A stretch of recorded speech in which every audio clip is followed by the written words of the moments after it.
Know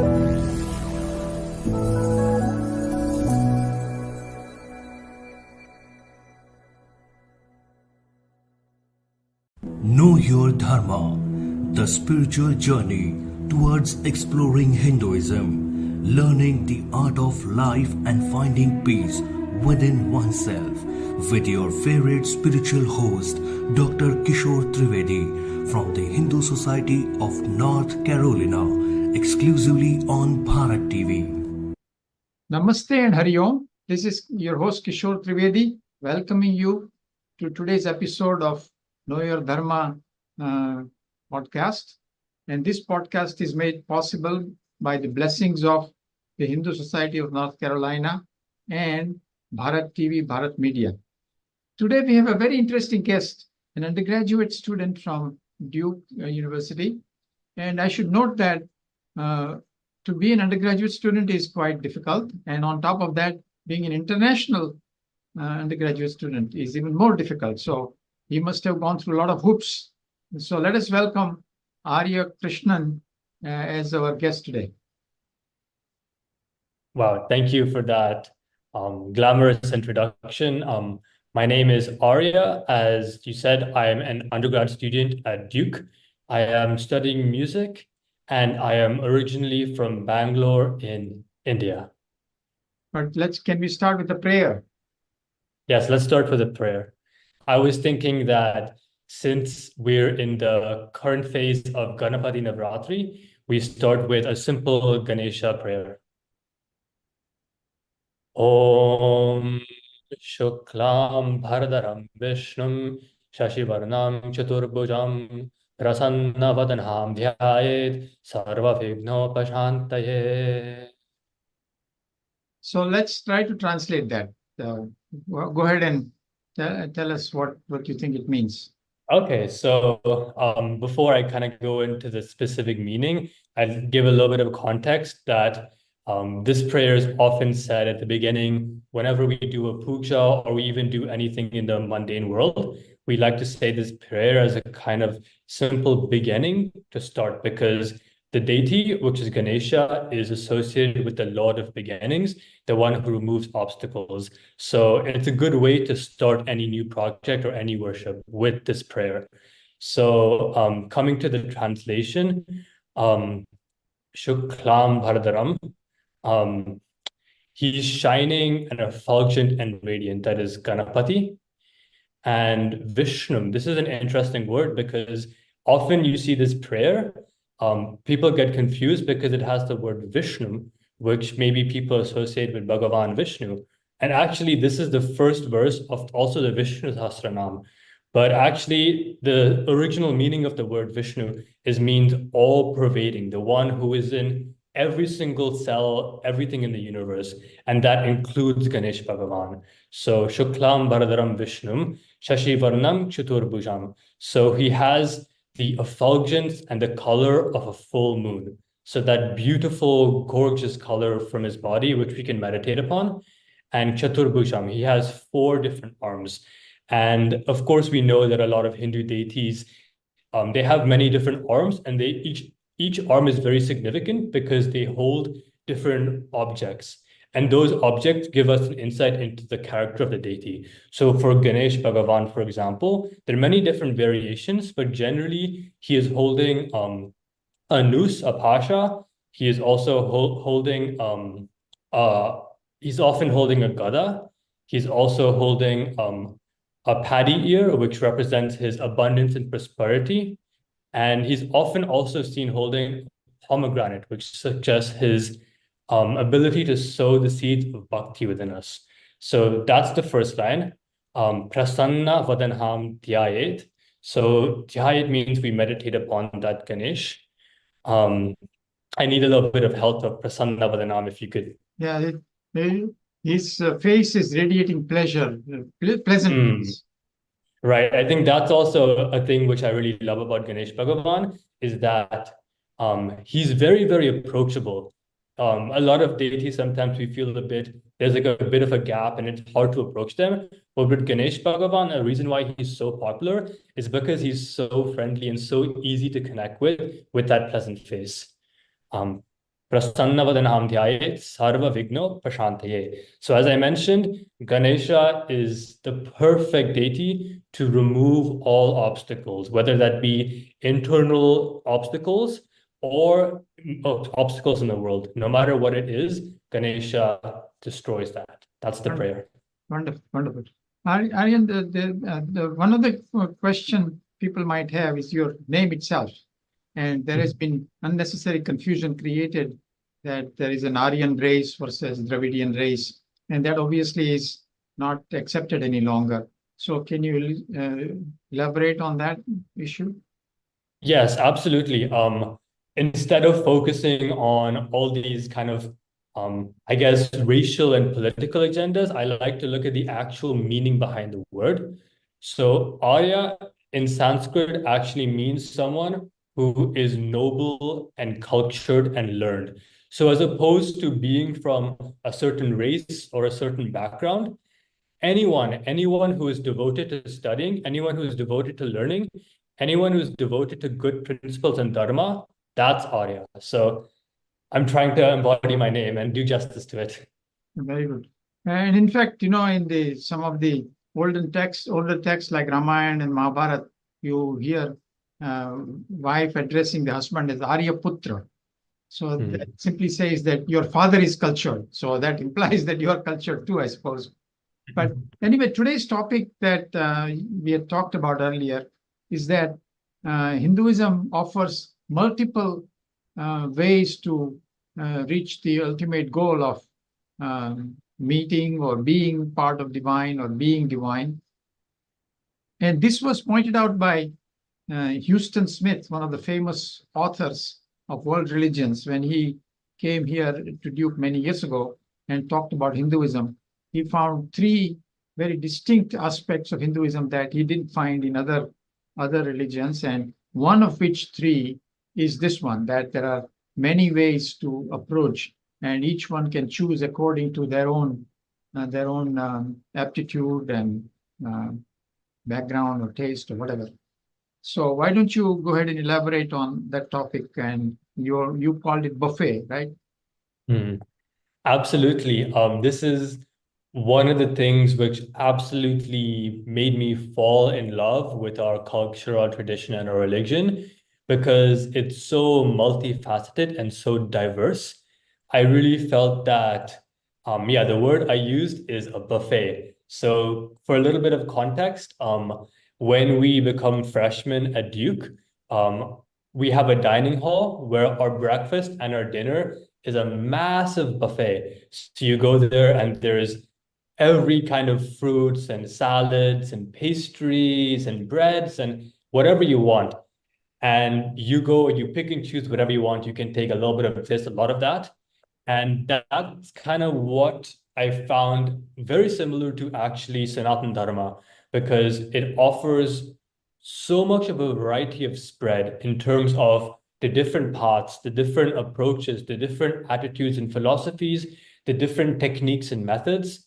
It's so expansive that there's a little bit of something for everyone. And that's kind of my journey these past couple of years, where going from someone who really wasn't connected to our culture at all and didn't really know anything about religion or spirituality, these past 2 years, I've been deep diving and exploring what these different paths are about and trying to find which one is best for me, which one works for me, and also just appreciating the beauty and the unity in all these paths at the end of the day. Very good. So of course, let's then dig into these four paths, right? And of course, one of the best sources for learning about these four paths is Bhagavad Gita. So how do you want to proceed to talk about individual paths, and how does one choose one, or how does he follow one, or whatever? Right. So for a lot of people, and me included, there is a little bit of confusion because since there are so many paths, you're not sure like which one is for me. What do I do? How do I even get into a path? And what I know from my own personal experience and also what I've read so much is that the first most important thing is to have a curiosity and to have an intention, to have a desire that, yes, I want to learn. I want to grow spiritually. I want to evolve on the path. It doesn't matter what path it is. Just have that intention and have that desire that nature, please help me find a path for me. Please help connect me and show me the way to move forward. And that was my case. Simply when I was in a place where I was really confused, I was not doing so well mentally, and I knew nothing about our culture. I just knew that I wanted to improve. I just knew that I wanted to be better. And then slowly, one by one, all the different things started to come to me. So you mentioned the Bhagavad Gita, and I think that's a really good place to start, because even in my personal journey, the first path which I encountered and got into was the path of bhakti. Actually, even before the path of bhakti, I wanted to mention that I'd been practicing hatha yoga quite intensely for quite a few years. And even though when we think of hatha yoga, we think of like, asanas and postures and breathing, we don't really think of philosophy, or we don't really think of spiritual ritual or whatever it is. But from my experience with hatha yoga, I found that it really trains your brain and purifies your entire system, which slowly allows you to connect with higher divine energies. So actually, hatha yoga for me was my first path of yoga. And my hatha yoga teacher in India, who I've learned so much from, she's actually a huge bhakta of Krishna Bhagavan.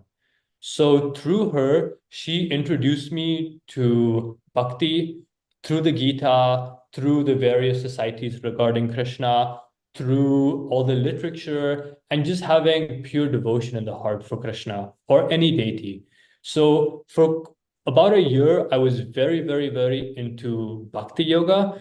And to talk just quickly about how it transformed me, it's beautiful. Like so many great saints say, it's like nectar. You're literally tasting the divine nectar.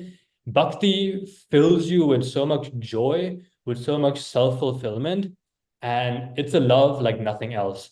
Of course, the beautiful thing about Sanatana Dharma is that each of these different paths, if you go within that path itself will lead to the divine. So it's not like one path is better than the other or one path is more powerful. It's just that if you go deep enough into a certain path, like bhakti, for example, that'll take you to wherever you want to go. So from my experience with bhakti, it really launched me spiritually from focusing on my own egotistical needs, my own personal desires. I started to become more meditative and more contemplative about God and about the divine supreme. So that was the first stepping stone into my experience with spirituality. And then from there, I started to do more path from there. Okay, very good. So you want to talk about the other paths that you talked about briefly, two of them, right? Mm-hmm. You say Raj Yoga and Bhakti Yoga is what you talked about. Mm-hmm. You want to say anything about Karma Yoga and Jnana Yoga? Or? Yes. So I think Karma Yoga and Jnana Yoga, in my case, is also really, really important. And that's kind of also the beauty is that, for example, even if you're a bhakta, you are a bhakta with the knowledge and with the understanding of Karma Yoga and Jnana Yoga. So, for example, all of us, we have to function in a material world. We have jobs, we have families, we have responsibilities. And for me, Karma Yoga was all about an attitude shift. It wasn't really about doing this or that.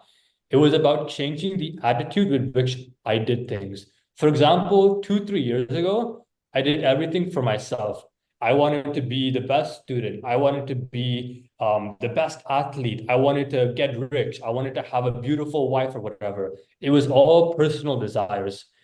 But with bhakti and with the knowledge of karma yoga, you transform those desires to a higher platform. So you're doing everything as an offering. You're doing everything with gratitude and with respect, and with an understanding that we are just temporary and we are just here for a little bit. So whatever work we do, whatever ambitions we have, we surrender it to a divine supreme, and that changes the attitude of our work. So for example, before, like, I'll give you a mundane example. Let's say I was trying to be a musician. I'm a music major. So if I was going to be a musician, I was like, okay, should I train this? Should I train that? Which song should I make? Are people going to like my work? Will I be accepted? There are all these doubts and confusions. But what I found about karma yoga is that forget all about that. Just focus on what you can do right now and do that to the best of your ability and let the universe guide you. For me, that was karma yoga. Jnana yoga was very interesting and very fascinating. I with Jnana yoga, I'd like to talk about a personal experience which I had in. I took a gap year this past year where I was traveling across India, exploring the country and also exploring my own spirituality.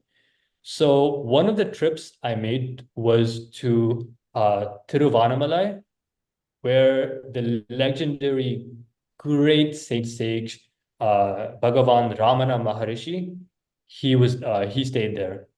So I spent 2 days at his ashram and visiting the famous Shiva temple there. And also there's a very famous, it's called the Pradikshina, where we do around the sacred hill there. Yes. So I found that that experience epitomized Jnana Yoga for me, because this trip was at a stage where I'd been doing a lot of bhakti and karma yoga and just learning about devotion.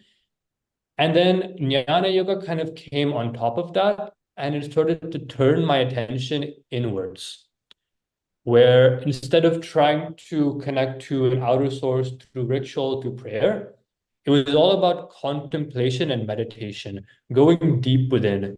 And actually, this is also where Raja Yoga comes in, because with Raja Yoga, you learn how to control the senses, control the mind, shut off all distractions. And then with Jnana Yoga, you go deep inside and you start to think about and understand who you are as a person. So I spent some of the most powerful meditations I've had were in the Ramana Maharishi ashram, as well as a cave where he actually meditated for almost a decade. So just sitting there, shutting off your senses, closing off all the doors to the outer world, diving deep within and contemplating upon your source. For me, that was a really beautiful experience. And it really gave me a higher perspective of like, I'm not just an undergrad major, I'm not just this person, but definitely there's something higher working. There's definitely a higher sense of consciousness between all of us. And then to kind of go forward with my Jnana Yoga, I started to read a lot of the scriptures. Why I love the Gita is because it talks about all these different aspects of yoga. So you have chapters dedicated to Jnana Yoga. And then I started to read some of the Upanishads, which were absolutely wonderful sources of Jnana Yoga. My favorite ones, which I really enjoy, are the Katha Upanishad. I found that really interesting. It's about a dialogue between this little kid and the god of death, where he kind of questions about the nature of life, the nature of existence, and how to reach the supreme. Yeah, go ahead. No. Go Yeah, ahead. no, that was it. Yeah. Yeah, in fact, that is my favorite one too. Kat and Ish. Ish Upanishad is another one that I like very much, but Kat is the best. And actually, the story of Nachiketa, I remember it. If you go to the Babs temple in Ahmedabad, they have a what is that called? Light and sound show about Nachiketa and Yama dialogue. I Wow. wonder whether it is also done at the Babs temple in Delhi, probably. So it was beautiful. And yes, indeed, that's a very, but I'm very impressed by the fact that you have explored so much at such a young age. And so it must be that you were influenced by your parents or some others that led you to the early exploration. Normally people will leave it all after retirement, the kind of thing, right? Right. That's a very good point. You would assume that with, I guess, my interest and the knowledge I've gained on this path, it comes from a background. But the funny thing is actually, for the first 20 years of my life, I didn't have a drop of spiritual upbringing. My parents and my kind of upbringing was very, very modern and globalized. So I actually never, ever studied any of the scriptures. I never ever had any worship, any ritual. I didn't meditate. And then just suddenly, just like that, all of a sudden, I had this intense desire. And this past 2 years, it's like it's like Alice in Wonderland. She falls down the rabbit hole. It's like me, you just fall down the hole and you get so immersed in it. So I actually did a little bit of thinking and like contemplation upon it, that like, why is it that like I got so into this topic at a young age when there was no background, my parents, my grandparents didn't really push it onto me or at all. I didn't have any friends who were interested in it. It just came up. And definitely the kind of argument and reason which I really like to think about is it's a verse from the Bhagavad Gita, where Krishna Bhagavan says that as much sadhana, as much worship, as much progress you make on the spiritual path in one life, you pick that up on your next life. Yes, It's indeed. very, very simple. It's not just coming from nowhere. So definitely it's a continuation of a long journey for sure. Yeah. So the Ekanath Ishwaran in his interpretation of Bhagavad Gita makes a statement. It's like a packet you leave on a shelf that you pick it up in the next life. But so there was no influence of anybody. It just came on its own, you're saying.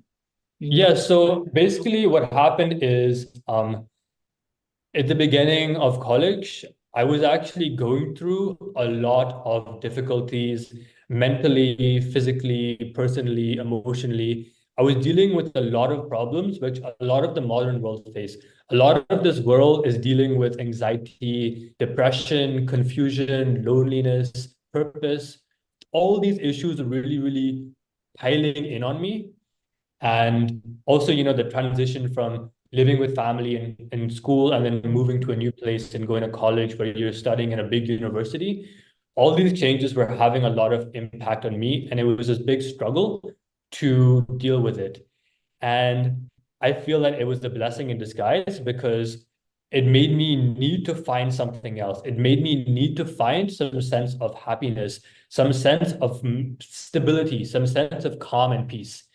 And from that suffering, from that unease, that pushed me into trying to get better. And then from there, it's like a magnet, you just get connected.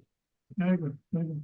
But going back to the topic on hand, I would like to point out that it is not just one path versus another. Most of the time, people use multiple. So one very big example is the Adi Shankaracharya, right? Adi Shankaracharya is the epitome of Jnana Yoga, right? But at the same time, he composed some of the very important stotras to various deities, right? So that's bhakti. So bhakti and jnana can be combined together or have been combined together. Similarly, often the Advait path, people will tell you Jnana Yoga is the top in the traditional Advait. But you use Karma Yoga to purify yourself, to prepare yourself for Jnana Yoga. Some others will tell you, you prepare yourself with Karma Yoga and ultimate is Bhakti. So these are all combined together. It's simply principle which path you start and which you principally follow.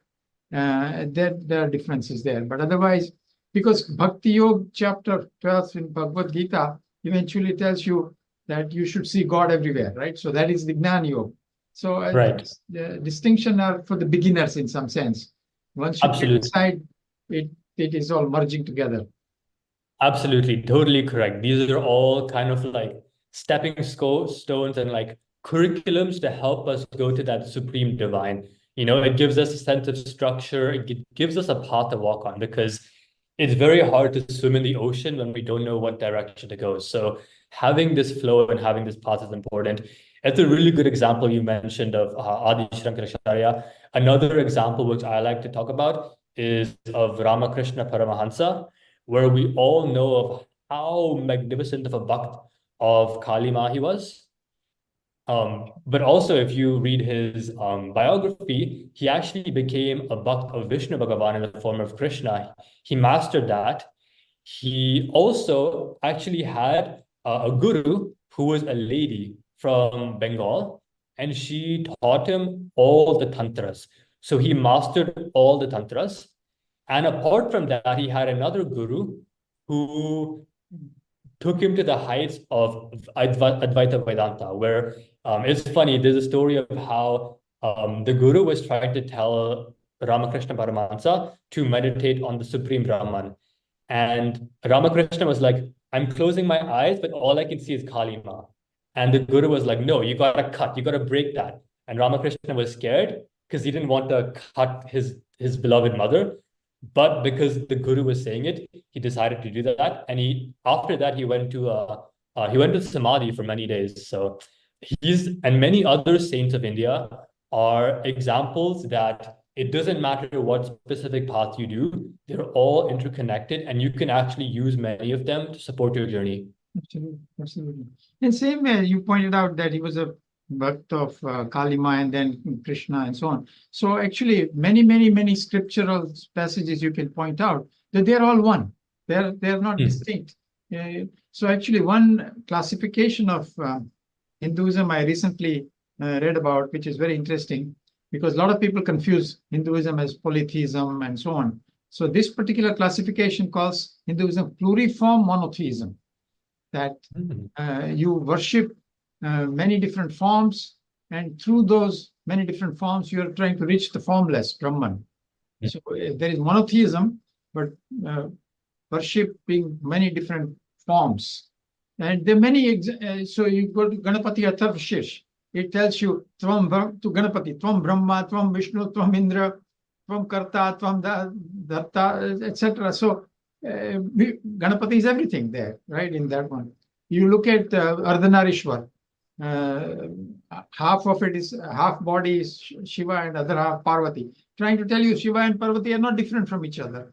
There is the notion of Arya, trying to tell you Hari and Har are not different from each other, right?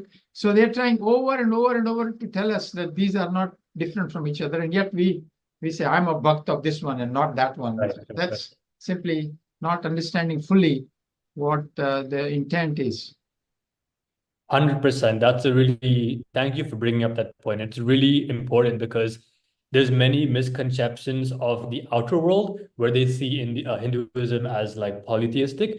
But actually, even within Hinduism, many people are fighting over like, my God is better. No, my God is better. So I think all that is just pure Maya. I think having this bigger perspective that they are all one, and each one can manifest in many different ways, as you mentioned, for our own benefit. So that's important. That's right. That's right.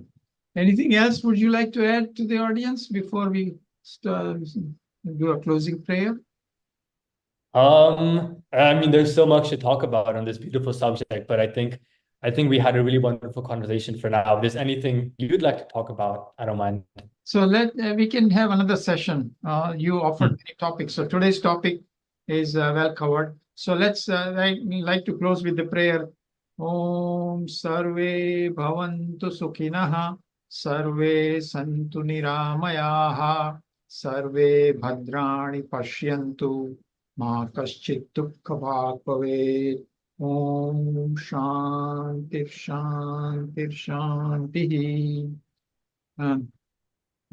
Arya, thank you very much for taking the time to do this interview, and we will follow up with more. And Hari Om and Namaste.